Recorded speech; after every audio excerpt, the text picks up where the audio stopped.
বাইরা বাইরা তোর মতো পোলারবো আমার নাকবো না, যেরকম কাল কাজের মিছিল নাই। মা মা মা ও যে বাইতেছে।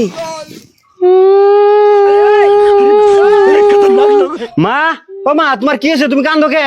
কি হবো আর, আজকে যদি আমি বাড়িতে না থাকি তাই ভাবি ধরে মারে মারে।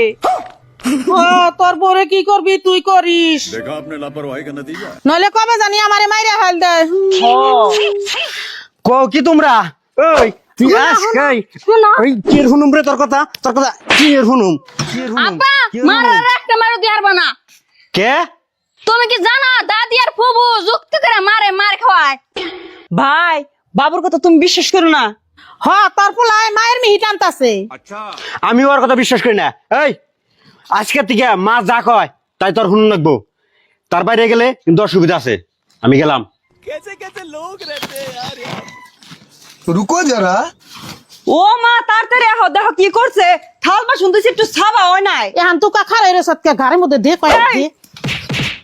এই সামান্য কটা থালি বাসন ধোয়ানি আপনারা দুইজনে বউ এমনি করে মারতাছুন। জান আপনার এনে কোনো কথা নাই। বাবাস রে এরা মানুষ গো, জান মানুষ দেখছি এমন মানুষ কোন হানে দেখি নাই কে। মাও বেশি দুইজনে দইরে কেমন করে বউটার অত্যাচার করতেছে গো। আব্বা তেলবন মারে মারতেছে নাও তাড়াতাড়ি।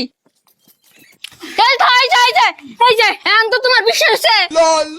অহন আমি সব বুঝছি, অহন কি কমু আর লাগো মাও কিছু কর নাই। তাও একটা কথা কও, তোমার মেয়ে যদি বিয়া দেওয়ার পরে এমনি করে জামাই বাড়ি থেকে অত্যাচার করতো তুমি মেনে নিতে কি মাইনা? হ্যাঁ ওখান থেকে মাথা দেয় না করা আর সহজ ভাবে। আর তুই তোর তো শরম করা দরকার। ছোট থেকে বড় হইলি ওরাতে মানুষ হইলি, আর হেন না যদি এরকম করে অত্যাচার আরম্ভ করছ, তুই তো মারা কই হারতি জমন করো কে মা? হ্যাঁ হে বুঝতে মান নাই। আজকে থেকে বুঝার চেষ্টা করে রাখবো যে কেরা কিরকম, তার নাকি হিরম করা লাগবো। এই যে এমনি করে কথা কওকে, হাসুরি তো মাই হয় আর ননদ তো বোনই হয়। দেখছো বাবির এত অত্যাচার করার পরেও কি সুন্দর করে কথা কয়। সবকিছু তোমার দ্বারাই। বাবি আমার ভুল হয়েছে, এমনি বলার আমি জীবনও করব না। হ বউ তুমি আমার মেয়ের মতো আমারও ভুলে গেছে, নাও ঘরে নাও। প্যারি সমাজ গেই।